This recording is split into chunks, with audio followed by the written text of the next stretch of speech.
It was a blistering summer afternoon in the city. The air was thick with humidity, the kind that sticks to your skin and makes everything feel just a little heavier. The streets were alive, the sound of car horns, footsteps, and the distant chatter of street vendors mingling with the rhythm of the city. People moved quickly, gliding past each other in a hurried dance, some on their phones, others locked in conversations with friends or colleagues. A couple of cyclists whizzed by, narrowly missing pedestrians, while a woman in high heels hurried to catch a taxi that had already begun to pull away. The city had a pulse, fast, chaotic, but alive. It was that kind of afternoon where everything felt like it was happening all at once, and yet, strangely, nothing really mattered. A young black woman, mid-30s, walked down the sidewalk with an air of calm confidence, cutting through the rush like a stream through the forest. Her name was Amara Hayes, and though the city streets were crowded and chaotic, she moved as though she was in her own quiet world. Amara wasn't just another face in the crowd. She was newly elected as the mayor of the city, a woman who had climbed the ranks of politics and public service with grace, determination, and a quiet wit. She was dressed in a sharp navy blazer, a silk blouse beneath it that caught the light as she moved. A pair of sleek black slacks completed her ensemble, professional but with a modern twist. Her natural hair was styled in a way that framed her face, glowing with a subtle confidence. She wasn't walking as though she was in a rush, but there was purpose in every step. To those who passed her, she seemed in control, someone who belonged. But Amara's confidence wasn't about arrogance. It wasn't about power either. It was simply authenticity. She smiled at a few familiar faces who greeted her, exchanging pleasantries with a touch of humor, perhaps a remark about the weather or a light joke about the constant construction in the city. She had that rare kind of charm, the one that felt completely natural, even when she was surrounded by strangers. The kind of charm that made you feel like you were talking to an old friend, even if it was just a few words shared in passing. Amara wasn't expecting trouble. She knew the streets. She had spent years working with the very people she passed daily, business owners, street vendors, regular commuters, and, of course, the police officers.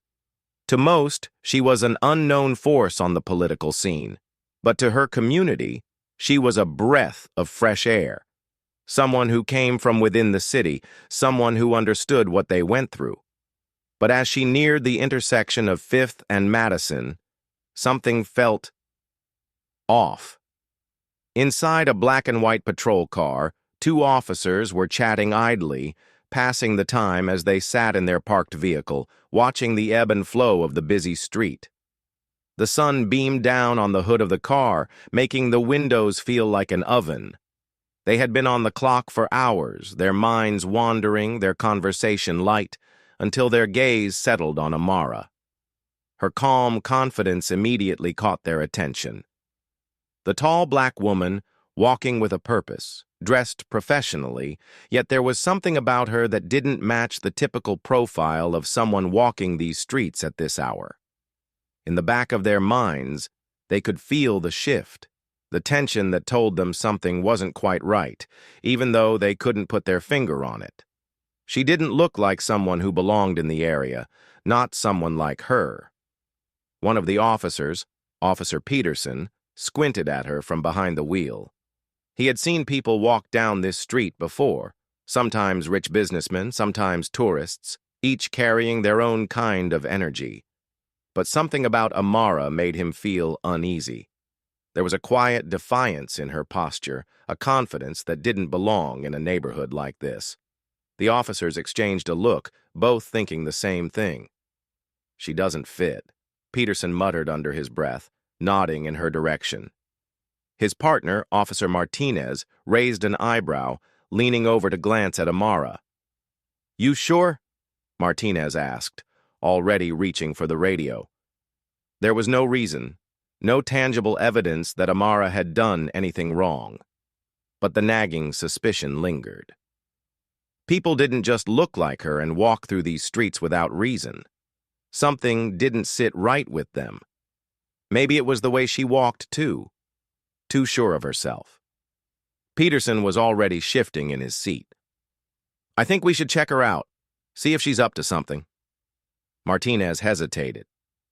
"I don't know, man. She doesn't seem—" "Nah."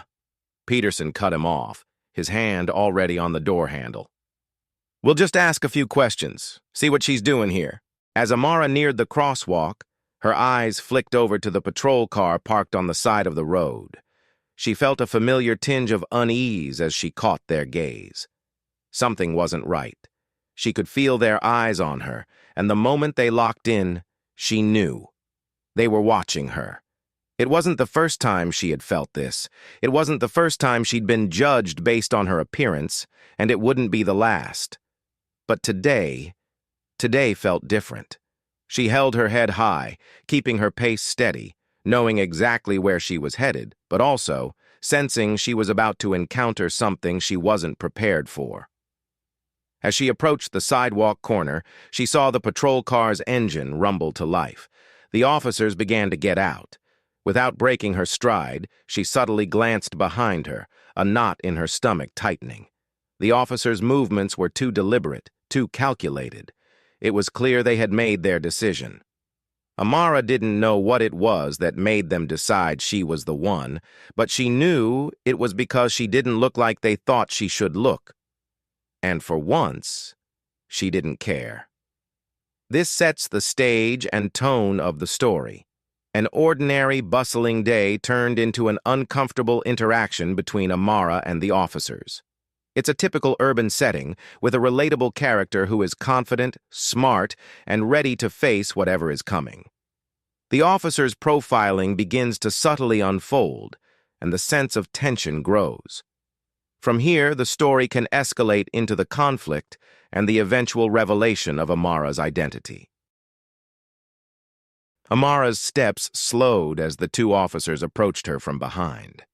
She could feel the familiar weight of their eyes on her, the air growing dense with unspoken questions. It wasn't the first time she'd been singled out like this, but for some reason today, something about it felt different. Maybe it was the heat or the fact that the streets were so crowded, but she could already sense the tension that was about to unfold. Before she had time to even glance back, one of the officers, Officer Peterson, the one who had been eyeing her earlier, spoke up, his voice cutting through the noise of the street like a dull knife. "Excuse me, ma'am. Can we have a word with you?" Amara didn't flinch, but the pitter-patter of unease in her chest quickened just slightly. She stopped and turned to face them, offering a polite smile, but inside she was already preparing for the worst. She knew the drill. "Is there a problem, officers?" she asked, keeping her tone even, though she couldn't quite hide the hint of annoyance just beneath the surface. Peterson's partner, Officer Martinez, shifted his weight, giving her a once-over that didn't seem to miss a single detail of her appearance. His eyes lingered longer on her face than necessary before meeting hers. "Just a routine stop, ma'am," Martinez said, his voice carrying an air of disinterest. "We're just trying to make sure everything's all right. Where are you headed today?" Amara couldn't help but raise an eyebrow at the question. Where am I headed? In a city like this, people didn't just ask that question to strangers unless they had a reason to suspect something, and there was nothing about her that screamed suspicious. "To City Hall," she replied, trying to keep the sarcasm at bay, "but I'm sure you already know that." There it was, the first crack in the illusion of normalcy. They didn't look like they were here for any routine check. She could see the skepticism in their eyes, the way they lingered on her like she was an unfamiliar element they were trying to place. The awkward silence between them felt like it stretched too long, but finally Peterson nodded slowly, as if to suggest they were just confirming something. "City Hall, huh? That's interesting," he muttered, pulling out a notepad from his pocket. "You know, we've been having some issues in this neighborhood. Thought maybe you were here to check up on something, or maybe just passing through."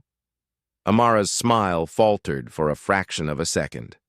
Her gut twisted, but she fought to keep her expression neutral.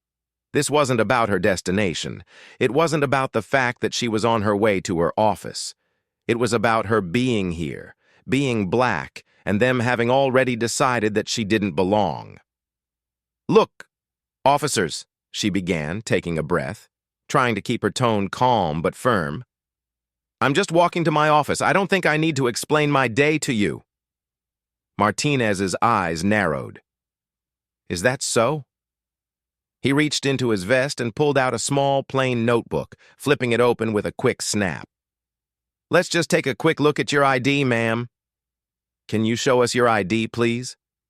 Amara's patience, which had been wearing thin from the moment they stopped her, was now rapidly fraying. She had done nothing wrong, and yet here she was, standing in front of two officers who seemed more interested in questioning her existence than her identity.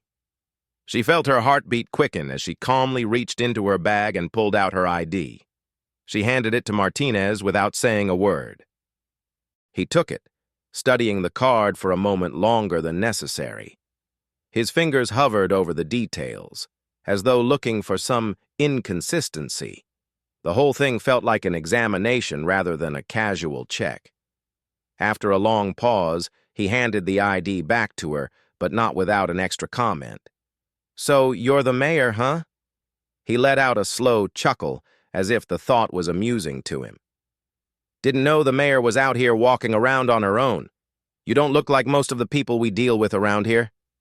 That was it. The proverbial line had been crossed. Amara had had enough of this game. She was suddenly so aware of every inch of her body, of her blackness, in a way that she couldn't avoid. She wanted to say something, anything, that would cut through the tension. But instead, she decided to lean into the awkward humor that had always served as her shield in uncomfortable situations. In her mind, she pictured herself pulling out a cape, just like a superhero. She could almost hear the theme music playing in her head as she imagined herself zapping these officers with a single glance. "You know what would be amazing right now?" she thought. "A superpower. A power to just snap my fingers and make them disappear, like magic. Poof, gone. Or better yet, I wish I could read their minds. I could just ask, what's going on in there, fellas? Racism, profiling, or just plain old boredom?" Amara almost smiled at the thought, but she stopped herself. It would have been a little too much, especially with the officers standing right there. Instead, she leaned back on her heels, feeling the hot pavement through her shoes. "Listen," she said, keeping the tension out of her voice. "I'm pretty sure I don't need a lecture from you guys on where I'm walking. You can't just stop people on the street without cause. That's not how it works." Peterson stepped forward then, his expression hardening. "We're just doing our job, ma'am. You've been acting a little suspicious." "Suspicious?" Amara nearly scoffed. Suspicious? She was suspicious for walking down the street in broad daylight on a perfectly normal day, dressed in a suit, minding her business? Number. The only thing suspicious here was the fact that the officers felt the need to question her. She took another breath, trying to keep the growing wave of frustration in check. "You know," she said, forcing a light tone, "it's funny. I get stopped like this every now and then. You'd think at some point people would just learn that black women in suits can walk down the street without being questioned. I mean, it's not exactly a crime to be confident in your own skin, right?" The officers exchanged a brief look, their faces unreadable. Amara could see the gears turning in their heads, and she knew they were processing her words, deciding whether they should back off or press further. Just as she was about to make a sarcastic remark about them not having anything better to do, another officer appeared at the end of the street, signaling that he was coming over. The officers hesitated, as if they didn't know whether to continue the conversation or back off.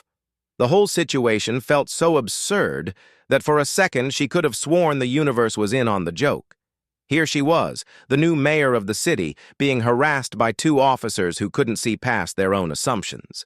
The irony wasn't lost on her.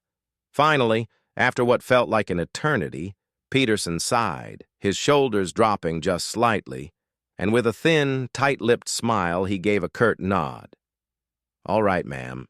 Sorry for the inconvenience. You're free to go." Amara nodded, but it wasn't without a smirk that tugged at her lips. Something between disbelief and resignation. She had survived this encounter, but she wasn't naive enough to think this was over. She walked away slowly, feeling the weight of the glares still on her back. But as she turned the corner and out of their sight, she couldn't help but let out a small chuckle. "Well," she thought, "at least now I can add harassed by the cops to my list of accomplishments for the day." As the sound of their voices faded behind her, she felt a flicker of relief. But the injustice of it all lingered in the air, and she knew that the city she had worked so hard to serve still had so much more to learn. Amara's heart was beating faster now, and she was doing everything in her power to keep the edge out of her voice. She kept walking, hoping they'd let her go on her way, hoping that this minor, ridiculous encounter would end soon. But it didn't. Officer Peterson's voice called out again, sharper this time, his tone tinged with irritation. "You sure you're the mayor? You don't exactly look like someone who's got that kind of job." Amara paused, clenching her fists for a moment before continuing her walk. She had been in these situations before, but this was something else. It wasn't just the questioning, it was the implication. The way Peterson sized her up, not just as a black woman walking down the street, but as someone who clearly didn't belong in their minds. She kept walking, but he wasn't about to let her go that easily. "Hey, hold on there," Peterson barked. "What's in that bag you're carrying?" Amara glanced down at the leather bag she held in her hand. The bag was small and stylish, a gift from her grandmother that she loved dearly. It wasn't anything suspicious, but she had a sinking feeling she knew where this was going. Martinez, still standing by, chimed in, his voice now carrying a condescending edge. "It's not every day we see a mayor walking around with a purse like that. What's in it exactly? You going somewhere important or just making trouble?" Trouble? Was he seriously accusing her of making trouble just because she was out for a walk? Amara felt the stirring of something deep inside her, something that was at the cusp of boiling over. Was this really happening? She was the new mayor of this city. People voted for her, trusted her. And yet here she was, standing on the sidewalk, being questioned like a common criminal. "I told you where I'm headed," Amara said, trying to keep her voice level. "I'm going to City Hall, but that's none of your concern. You can't just stop people like this." Peterson took a step closer, his posture growing more rigid. "You're causing a scene right here in the middle of the street. What are you hiding? What do you have in that bag that's so important?" Before Amara could respond, Martinez reached forward. Without asking, without permission, his hand was already on her bag. The nerve of it. She had been calm, too calm for her own good. She was trying to reason with them, but now her patience was fading fast. "Hey, stop!" Amara's voice rang out, sharper than she intended, but it was too late. Martinez had already unzipped the bag and was digging through its contents. She pulled back instinctively, her heart rate spiking as she struggled to maintain composure. "You don't have the right to go through my things. That's an invasion of my privacy." The officers exchanged a look, but neither of them relented. Martinez took out her wallet, then her phone, and held each item up like they were evidence of something criminal. Amara could feel the heat of the moment growing, the anger simmering just beneath the surface. But she refused to lose her temper. She was the mayor, and she wasn't about to let them think they could intimidate her like this. "This isn't necessary," Amara said firmly, standing her ground, her voice steady. "If you have a reason to suspect me of something, you need to tell me what it is. Otherwise, you need to let me go." But Martinez wasn't listening. His hands were shaking now, not with fear, but with an air of superiority. He was toying with his power, seeing how far he could push her. "We don't take kindly to troublemakers around here," he said, his voice low, almost mocking. "You sure you want to make this more difficult than it has to be?" Peterson, sensing the tension escalating, stepped in. "You need to calm down, ma'am," he said, his voice turning cold. "We're just doing our job. You're causing a scene, and that's not going to be good for anyone." A few bystanders had begun to notice the exchange. They hadn't come over yet, but there was a soft murmur in the crowd. The tension was palpable. Amara could feel the weight of the eyes on her, some curious, some suspicious, and some sympathetic. The bystanders were starting to form a quiet ring around them, but none of them dared intervene. Still, the pressure of the public gaze only added to her frustration. She couldn't just stand here and let them treat her like this. One man from the crowd, a middle-aged white man with a Starbucks cup in his hand, took a step forward. "Hey!" he called out, his voice somewhat shaky. "Is this really necessary? She hasn't done anything wrong. You guys need to back off." Amara could feel a wave of relief wash over her. She wasn't alone. But Peterson shot the man a look that was cold enough to freeze over the street.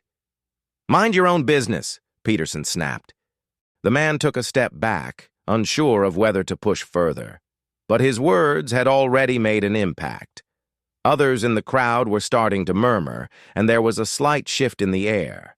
Some people had taken their phones out, beginning to record the scene. Amara's patience was now almost non-existent.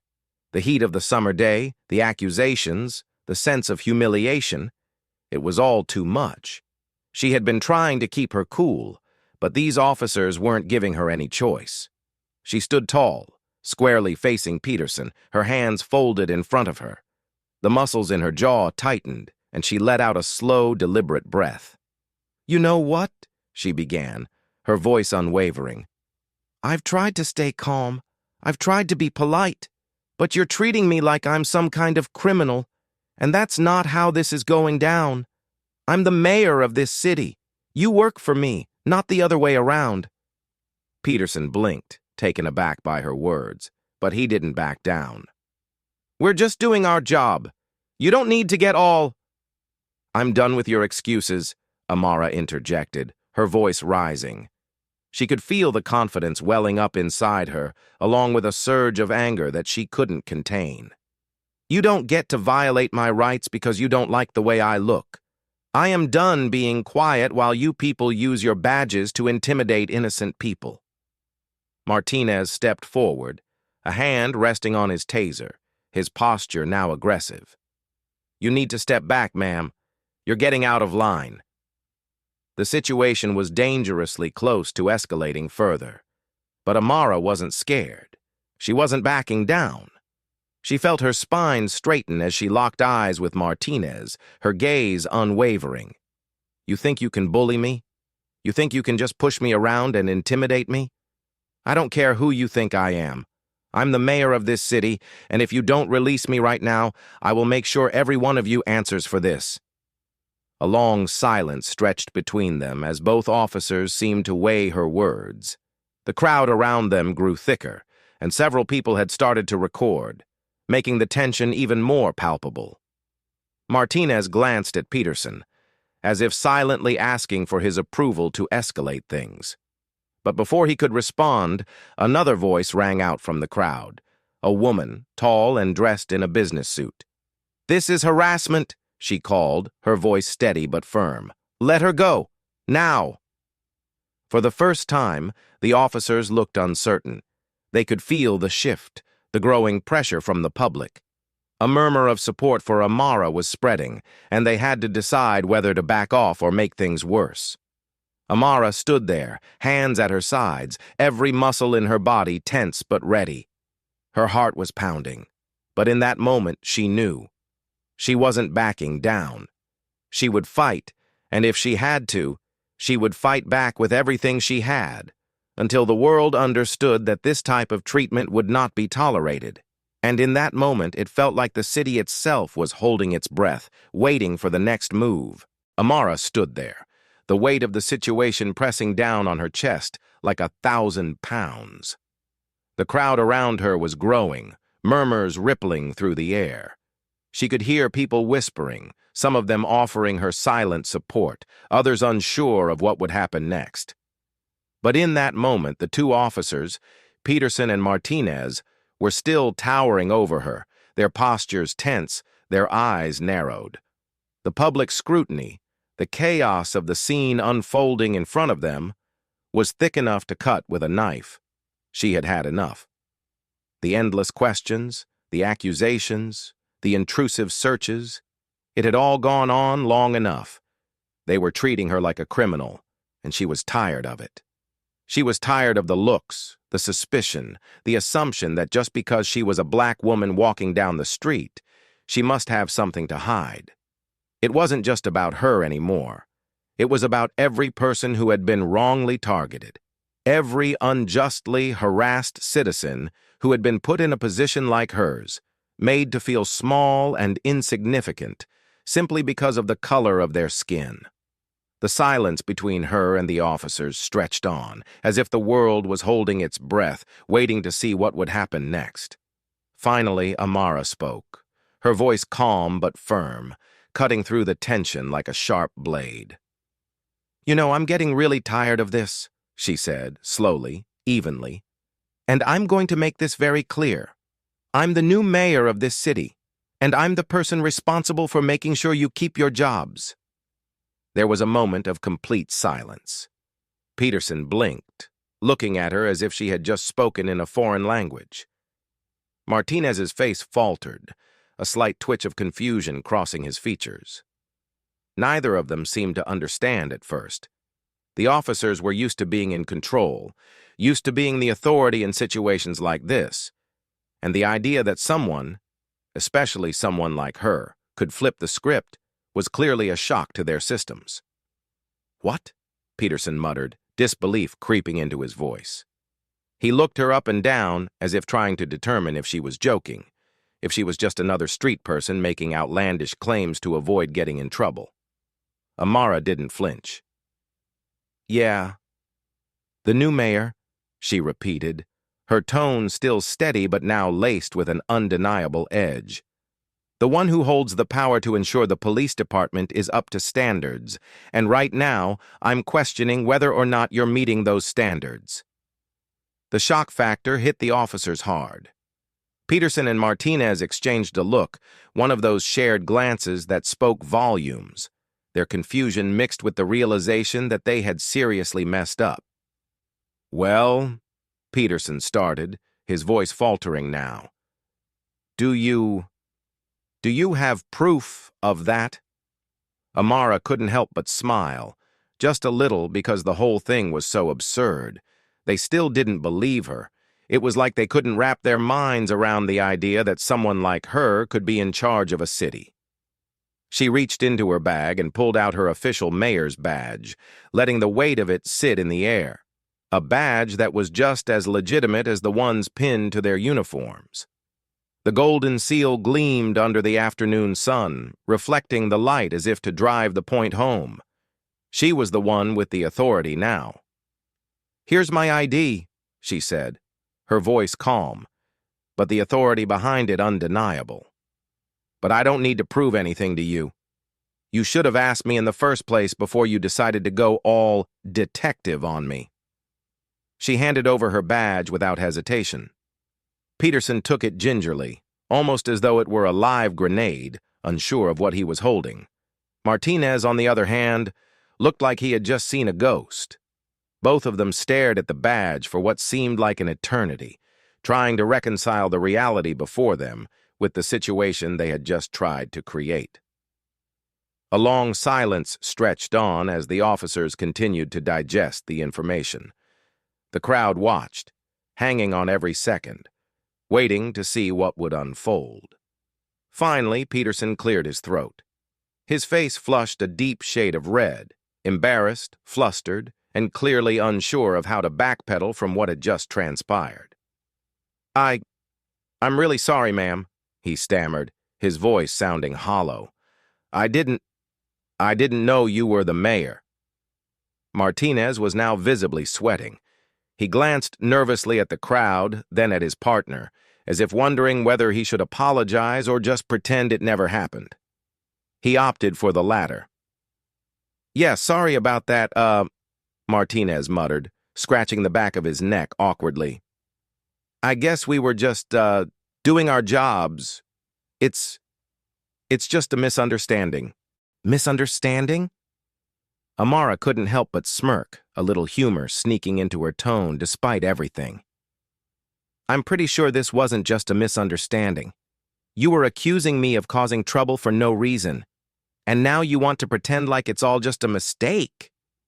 Peterson looked at her sheepishly, like a child who had been caught in the act. Look, we didn't know, and we don't like having our authority questioned. Amara raised an eyebrow, her lips curling into a small, amused smile.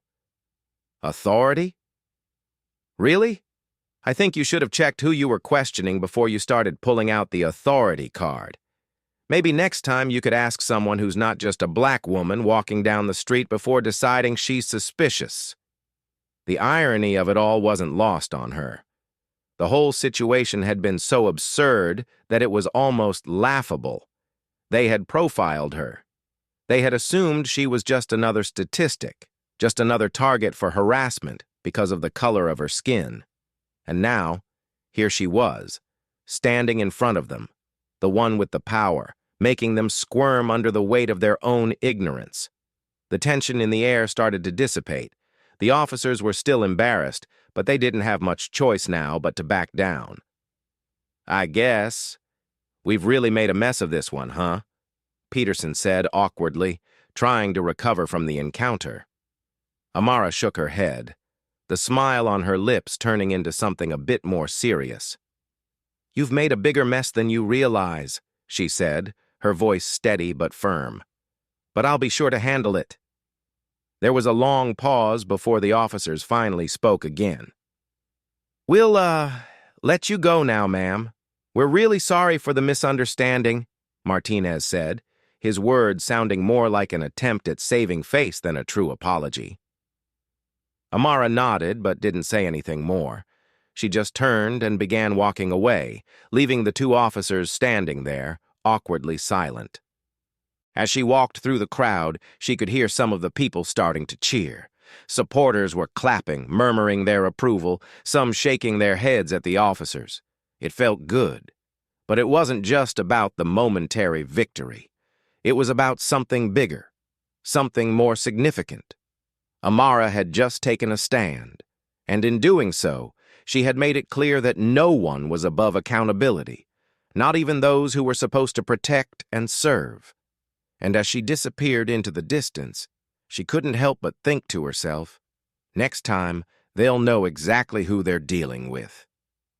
As Amara walked away, her footsteps purposeful, the hum of the crowd around her shifted from a tense silence to murmurs of disbelief and admiration. The officers stood there, visibly flustered, trying to collect themselves, but the damage had already been done. The idea that they had just tried to harass the new mayor, a woman they had assumed was just another person to profile, was hanging heavily in the air. Peterson and Martinez exchanged glances, their discomfort palpable. The realization of their blunder was starting to settle in, but neither one of them seemed to know exactly how to address it. The crowd was already starting to disperse, but the ripple of their exchange hadn't died down. Peterson rubbed his forehead, trying to piece together the situation. What had just happened? They had approached a woman, made assumptions based on her appearance, and now, she was the mayor? The same woman they had been questioning like a criminal? Do you think we went too far? Peterson muttered, his voice tinged with a sense of guilt. Martinez nodded, still processing the entire encounter. I'm not sure what we were thinking, he said quietly, more to himself than to Peterson. That was bad. The defensiveness started to creep in as the shock wore off. The reality of their mistake was too much to ignore, but they tried anyway. Peterson straightened up, taking a deep breath, as though trying to reclaim some semblance of control. He turned to his partner, his tone shaky but trying to be firm. We were just doing our job, he said, almost like a mantra, hoping the excuse would stick. We don't know who she is. We're just following procedures. Martinez gave a half-hearted shrug, his eyes flicking nervously over to the crowd that was beginning to form. The people around them were watching closely, some with their phones out, recording the scene for posterity, and others just shaking their heads in disbelief. But Peterson's words fell flat, an empty defense against the undeniable truth that they had wrongly profiled someone who was far more important than they had ever realized. The harsh reality was that their job hadn't been about protecting and serving. It had been about making assumptions based on race. The whole situation could have been avoided had they bothered to ask her who she was, instead of immediately jumping to conclusions. Now they had to face the consequences of their actions. Meanwhile, the onlookers were starting to make their voices heard. A few of them, who had been silently observing the confrontation, began clapping, their hands ringing out in support of Amara's calm and composed response. One woman in the front row even shouted, "You go, Mayor!" Her voice was filled with genuine excitement, and others followed suit. The public vindication was electric. Amara hadn't just stood her ground, she had exposed the flawed thinking that too often went unchecked in situations like this. Her revelation was a game changer, and now the people who had been watching were cheering her on, acknowledging the quiet victory of accountability. In the background, a few people had begun to record the incident, their phones up and ready to capture the interaction for the world to see. The beauty of social media meant that this moment, however awkward for the officers, would likely go viral. The video would be shared, discussed, and dissected. People all over the city would be watching, and they would know exactly what had happened. Some bystanders spoke to the officers, their voices sympathetic but firm.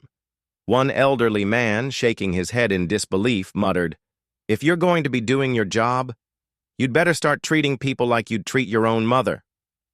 Another man, with a deep voice and a commanding presence, added, "You're lucky you didn't try that with me. That's a lawsuit waiting to happen." The officers' discomfort was growing with every passing second.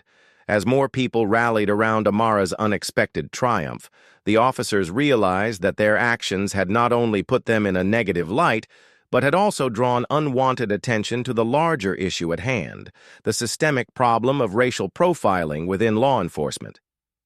But Peterson wasn't quite ready to let go of his deflection. He cleared his throat and called out to Amara, who was now walking away, her figure growing smaller in the distance. "Ma'am, wait," he called, his voice still shaky. "I just wanted to say, I'm sorry." Amara paused but didn't turn around. Her back remained to the officers as she took in a breath, weighing the moment. She wasn't doing this for herself. She was doing it for everyone who had been wrongly harassed or mistreated. Finally, she turned her head slightly and spoke without hesitation. "This wasn't about me," she said, her voice clear and authoritative. "This is about how you treat everyone. How people of color are treated every single day by law enforcement, even when they're doing nothing wrong. It's about how things need to change." Her words hung in the air like a heavy sentence. It was as though she had summed up the entire point of the confrontation in a single sentence. It wasn't just about one incident. It was about the systemic issues that led to this very moment. Amara's reaction wasn't about revenge or bitterness. It was about accountability and systemic change. The officers had made their apology, but it felt almost insufficient, like they had apologized for being caught, not for their actions. And Amara wasn't interested in offering them anything more than the bare minimum. "This won't be swept under the rug," she continued, her tone unwavering. "This will be addressed publicly. You can't treat people like this and expect no consequences." With that, Amara began walking away, her movements purposeful, a statement in every step. The crowd followed her with their eyes, some of them clapping in solidarity, some nodding approvingly. Behind her, the two officers stood in silence, realizing that their excuses had been obliterated by Amara's calm resolve. There was no easy way out of this one. The reality of their actions, their unwarranted harassment, would now be broadcasted to the world. The apology, which should have been a heartfelt moment of reflection, felt empty. It wasn't enough. For Amara, however, this wasn't the end. It was the beginning of real change. She had just sent a powerful message, not only to the police officers who had doubted her, but to everyone watching, everyone who had ever felt like they weren't being heard. She wasn't just the mayor, she was a symbol of accountability and the future. As the police officers slowly turned and walked back toward their patrol car, their shoulders heavy with the weight of their failure, the crowd around them began to dissipate. But the story and the impact of what had just happened would echo for much longer. And Amara? She had already begun to think about the next step, the public address, the policies, the changes that would ensure something like this would never happen again. This was just the beginning. As Amara walked away from the scene, the weight of the moment settled around her like a warm cloak, providing a sense of quiet satisfaction. The street she had just walked through, the one that had seen her accosted and profiled by the very people who were supposed to protect her, seemed different now. It was still the same bustling city, the same street with its street vendors and hurried pedestrians, but now everything had changed. There was a shift, an understanding, a moment of realization in the air. Her pace was measured, almost reflective, as she moved through the crowd, the sounds of the city now receding into the background. She had handled the situation with the grace and authority that had been instilled in her, not just from her position as mayor, but from years of life experience. It was a strange sort of balance she had learned to strike, one part toughness, one part humility, but always composed. Walking down the busy sidewalk, she took a deep breath, her mind momentarily flicking to the officers who had tried to undermine her. She knew the damage had already been done, but she also knew that one interaction, one moment, wasn't going to fix an entire system. Change was never that simple. Still, she couldn't help but feel a flicker of hope. The officers' misguided behavior, though unfortunate, had sparked something far more significant. The bystanders, the crowd that had witnessed it all, were now witnesses to the truth of what many black people experience on a daily basis, the quiet, insidious, systemic racism that permeates even the most mundane interactions. She had just stood up, not just for herself, but for everyone who had ever been subjected to the same unwarranted scrutiny. The public reaction had been swift and powerful, claps, cheers, a few voices of support. They had seen the injustice for what it was. This was bigger than her. It was about everyone. This was a small victory, yes, but victories like these had the power to echo. The message had been sent loud and clear. It wasn't just about the police. It was about the city, the way systems functioned, and how people needed to be held accountable for their actions. Amara's thoughts shifted to the future. Her role as mayor was not just ceremonial or political. It was, in essence, the opportunity to enact change. What had happened on the street today wasn't an isolated incident. It was a symptom of a larger issue, one that needed urgent attention. The officers had apologized, yes, but apology was not enough. It was never going to be enough. As she walked past a coffee shop, she glimpsed her reflection in the window, her expression calm, yet determined. She knew the work had just begun. Police reform, cultural competency training, better community engagement, those were the things that were going to be her focus in the coming months. She could already hear the resistance, the pushback, the murmurs of, "Why fix what isn't broken?" But she wasn't naive. She knew the system needed an overhaul. The foundation was cracked. It was time to rebuild it. The fight against racism and injustice was a long, ongoing battle. One moment, one victory, wouldn't bring about a utopia. But today, for that brief moment in time, she had made a difference. Maybe not for the officers who had profiled her, but for the people watching from the sidelines, for the young woman who had just seen a black leader stand her ground, for the elderly man who had shouted out his support. They were all witnesses to a new narrative. She felt the weight of the responsibility she had taken on, but instead of being overwhelmed, it made her feel more empowered. The path to change wasn't going to be easy. It was going to be messy, frustrating, and sometimes painful. But as long as she kept her focus, as long as she never let go of the reason why she was in this position, to fight for fairness, for justice, for equality, then she knew she could weather whatever came her way. She had the tools. As Amara neared her office building, she allowed herself a small smile. It wasn't all bad. It wasn't all heavy. She wasn't here just to fight battles. She was here to win them. Her leadership wasn't about a title or about being liked. It was about the work she knew she had to do, the work that would define her legacy. Just before she opened the door to her building, she muttered to herself, "Next time I'll wear my mayor's badge out on the street. Maybe that'll save me the trouble." The thought made her chuckle quietly to herself. She paused for a moment, looking up at the sky, and with that small joke, it felt like the weight of the entire situation had lifted. Just a little bit.